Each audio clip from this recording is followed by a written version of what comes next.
In today's episode of I Watched Something So You Don't Have to, I watched Alien Earth. I did. You know what? I was kind of hoping it would go with like the old comic book Earth War series, it had its issues. Okay, it was back in the era when everybody wanted to see more Ripley, so they kind of made it happen. But this was this was even worse than that. I gotta say, what they actually did to the timeline and the franchise and the lore is an affront to humanity. So yeah, it's an Aliens TV series. It starts good. Like the first, well, I don't even want to say 9 minutes are good. I want to say the first 9 minutes aren't. Well, no, the first 9 minutes are atrocious because that's when they retcon all the lore. So, if you're not familiar, this takes place after Alien Covenant, which was an atrocity unto itself, and before Alien, the legendary film that started it all that everybody loved, and nobody even had a complaint that there was a female lead. Even today, everybody's like, no, it's just a good movie. It's how it should be done. Yeah, it takes place between those two, and it retcons all the lore. It only takes place 2 years before. So the entire premise of this movie is aliens land on Earth. And in the first 9 minutes, they retcon the lore that now everything is actually owned by the corporations, and they just completely ignore, well, everything. Everything. They're saying that the corporations own everything, except we can actually go up and look at the factions, which I am intimately familiar with because, well, we did play Alien RPG for a little while there, and I got very familiar with all the factions. So we got Weyland-Yutani, the United Americas, which is North and South America, owned by fucking America. Yeah, let's go, Team America. The Three World Empire, which is pretty much the UK, Japan, and I forget the third one because it doesn't matter. But they essentially made the Three World Empire, and then they. Oh wait, hold on. Am I thinking of Weyland-Yutani? Weyland-Yutani was a corporation, UK and Japan, that merged. Anyway, the lore's convoluted as it is, and now they're adding more factions in because what they have added in the very beginning is the new Prodigy Corps that never existed before by some smart autist. Yeah, yeah. So, about the only thing that makes sense in the beginning of this movie is that they actually have Weyland-Yutani doing deep space research, and it ends there because, well, they have alien eggs. They have alien eggs 2 years before Alien. Now, if you remember, it's only 16 years before that the movies that were atrocities happens where everybody dies and nobody makes it off alive, okay? That actually happened, where David took the people and was experimenting on them, and the cryostasis thing. Yeah, that shit. Yeah. Yeah, so in 16 years, somehow Weyland-Yutani's figured everything out. They knew exactly where to go. They've killed off David. They've gotten the eggs, and they're flying them back to Earth. I hate it. It's stupid.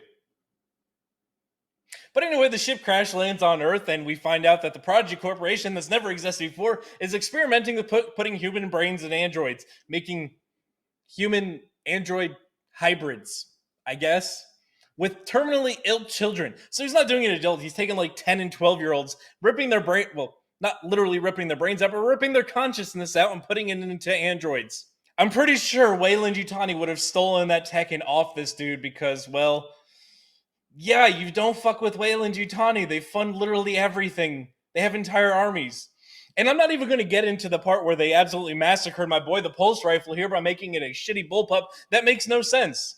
And when I say it makes no sense, this is just the generics of it. This is this is a rendering of a pulse rifle. I think this might be a design out of, what was the Alien third-person shooter?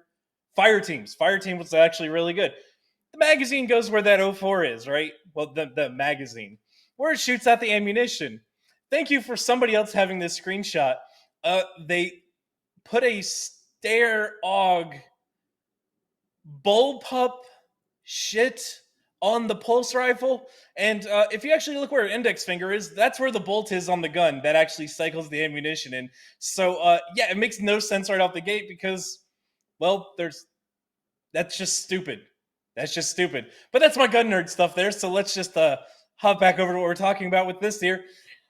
Yeah, they're putting kids' brains in adult android bodies, and I shit you not. I think this was probably one of the worst affronts to humanity and the entire series here. And I actually had to share this out on Twitter. This happens throughout the movie. They put like early 2000s movie clips in this TV show. You literally have the girl whose brain's been put in an android, who's not more than 15 years old, thinking about her brother and Sid the Sloth from Ice Age. That's bold of them to assume Ice Age is going to exist in well over 100 years, or at least I guess it's right at 100 years. And they'll have the ability to play it, considering that media doesn't really exist in the franchise where they're at. It's completely different. But, you know, that's just another lore breaking detail that they had to throw in the movie to make it fun. And it's honestly the dumbest shit I've ever seen. Oh, by the way, she's also one of the main characters, the little girl whose brain's been put in an android body. Of course she's gonna girl boss it. And I shit you not, there's literally a scene in the TV show where she rips off a bar from the old, you know, the old paper cutters where you put them in and you drop the hatchet down. And look, I know it's a blade. I'm gonna call it a hatchet. She rips it off and wears it on her back like a fucking sword. Yeah, just let that sink in. And we still haven't touched on the second episode, and there's only 2 episodes right now. I don't even want to watch the 3rd episode because of this travesty to the Alien franchise. I don't think it's as bad. I don't know. Let me think about that a little bit more before I say it. I don't think it's as bad as Alien Covenant, but it's pretty up there. I'd say they're pretty close. I'd say they're pretty close. I don't know what it is with all these people wanting to destroy this franchise so badly. It was fucking great the way it was. So, I mean, maybe they'll have Seegson in there. Maybe they'll bring them up that they're one of the major corporations, but the way they're going about the lore, it sounds like they have no idea what they're talking about. They have no information to go off of, and they're completely just making it up based on, I can't even guess what they're trying to do. I mean, you could have done something with Weyland and Seegson and done some stuff to bring the alien Earth thing in. It doesn't even make sense on this front. Aliens land on Earth.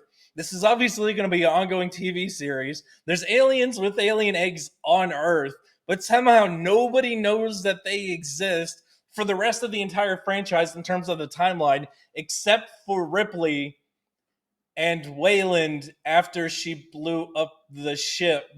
But you kind of can't even make that argument because they didn't even get to Aliens until 2179, which is what, 50 or 60 years? I forget how old she technically was where they said her daughter died. Anywho, yeah, 60 years. 60 years difference. They have no idea aliens exist, and this kind of thing just magically happened. I cannot express my disdain enough. By the way, I'm not even done talking into the first episode. We haven't even gotten to the second one yet, and I've already gone on about how bad this series is. So, like again, I said at the very beginning, I watched the show so you don't have to. If you have seen the show, let me know in the comment section what you think, and if you haven't, do yourself a favor. Don't watch it. Are you tired of that boring, bland coffee? The generic shill coffee? The generic no-name coffee? Well, check this out. We have the Dragon's Treasure tea today. Now, here at the Dragon's Treasure, you will find teas for everybody's taste. Everything you could possibly imagine, including soaps. That's right, you know you stink at the end of the day, so make sure you check out those soaps. They're actually pretty nice. I would recommend them, especially for your convention goers. This is something you desperately need. But wait, there's more. We have the Dragon's Treasure coffee. Now, this isn't your normal dropship coffee here. This is the Dragon Treasure Special. Here we have a beautiful blend of different coffees to fulfill all your taste bud needs. But wait, there's even more. Use the promo code Sleazy Society and get a 10% discount on your order. That's right, guys.